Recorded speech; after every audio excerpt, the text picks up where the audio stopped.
Hello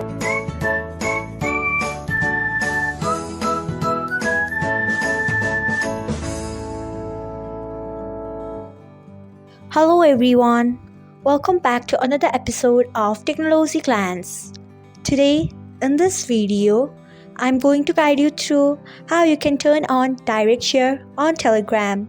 So, let's get started. Firstly, open Telegram app in your device. Then tap on three lines icon. Next, tap on settings. After that, tap on chat settings. Then scroll until you find direct share. Then turn on it by tapping on it. So, this is how you can turn on direct share on Telegram.